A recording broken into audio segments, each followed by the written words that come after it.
వీక్షకులందరికీ నమస్కారం. అందరికీ కూడా శ్రీ క్రోధినామ సంవత్సర ఉగాది శుభాకాంక్షలు.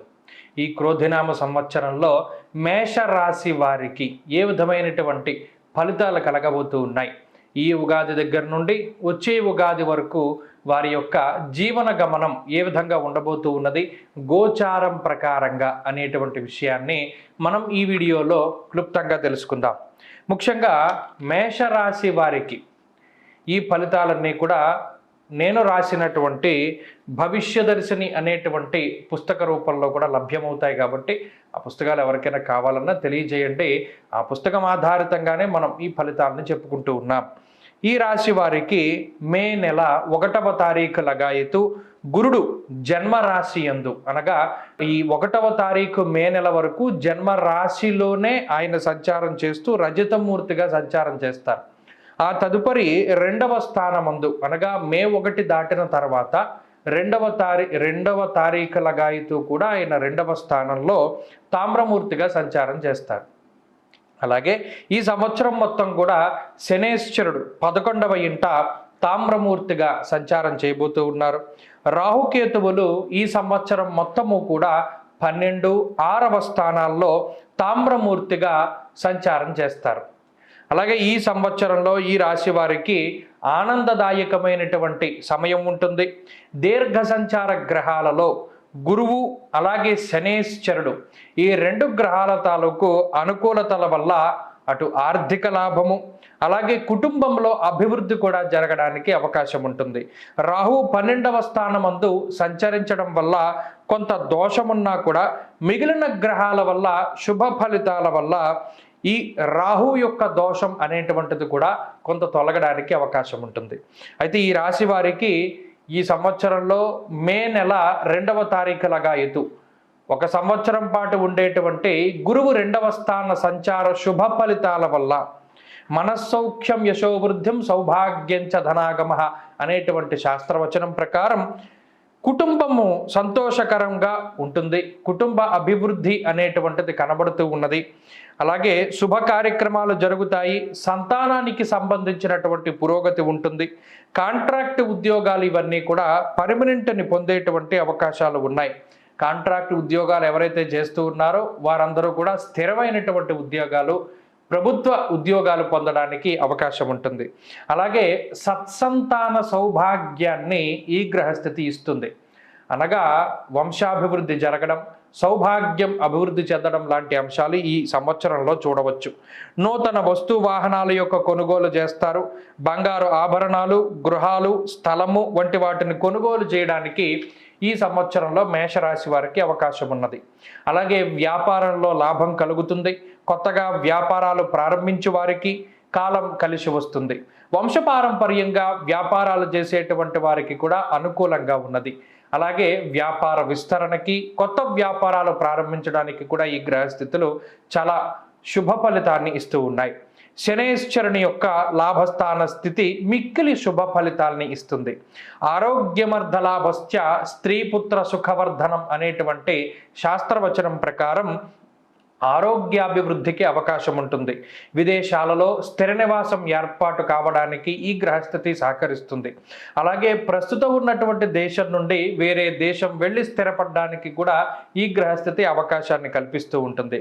అలాగే విదేశాలలో చదువు నిమిత్తం వెళ్ళడానికి, విదేశాలకు వెళ్ళు వారికి వీరందరికీ కూడా ఈ గ్రహస్థితి సానుకూలమైనటువంటి ఫలితాలను ఇస్తుంది.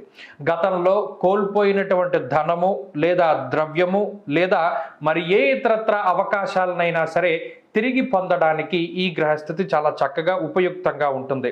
విద్యార్థులకు పోటీ పరీక్షలలోనూ అలాగే మౌఖిక పరీక్షలలోనూ లేదా మరి ఏ ఇతరత్ర కాంపిటేటివ్ ఎగ్జామ్స్లోనూ పూర్తి స్థాయిగా ఈ గ్రహస్థితి అనుకూలంగా ఉండి లాంగ్ టర్మ్ కోచింగ్ తీసుకునేటువంటి వారికి, అలాగే ప్రభుత్వ ఉద్యోగం కోసం ప్రయత్నం చేస్తూ ఉండేటువంటి వారికి వీరందరికీ కూడా చక్కటి అవకాశాలని, అదృష్టాన్ని కల్పిస్తూ వారు కావాలి అనుకునేటువంటి పోస్టుని వారికి అందించేటువంటి విధంగా విద్యార్థులకి ఈ గ్రహస్థితి ఉండబోతూ ఉన్నది.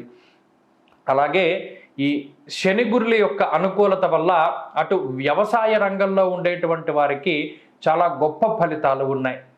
వ్యవసాయదారులు, భూమిని నమ్ముకుని జీవనాన్ని సాగించేటువంటి రైతులు, కార్మికులు, కర్షకులు వీరందరికీ కూడా ఈ గ్రహస్థితి కలిసి వస్తుంది. ముఖ్యంగా శనగలు, శనగపప్పు, కందిపప్పు, అలాగే నల్ల మట్టి మీద చేసేటువంటి వ్యవసాయము, నువ్వులు, నూనె, నల్లటి మినుములు లేదా ఎర్ర మిరపకాయలు, ఇలా ఏ విధమైనటువంటి వ్యవసాయము వాళ్ళు చేస్తూ ఉన్నా వారందరికీ కూడా విశేషమైనటువంటి లాభం కలుగుతుంది. అలాగే కిరాణా వ్యాపారస్తులు, వస్త్ర వ్యాపారస్తులు, బంగారం వ్యాపారస్తులు, వాహన వ్యాపారస్తులు, అలాగే ముఖ్యంగా పూజా స్టోర్స్ పెట్టుకునేటువంటి వారు వీరందరికీ కూడా మేషరాశి వారికి ఈ సంవత్సరం చక్కటి సానుకూలమైనటువంటి సంవత్సరం. వీరందరూ కూడా అభివృద్ధి పదంలో ఉంటారు.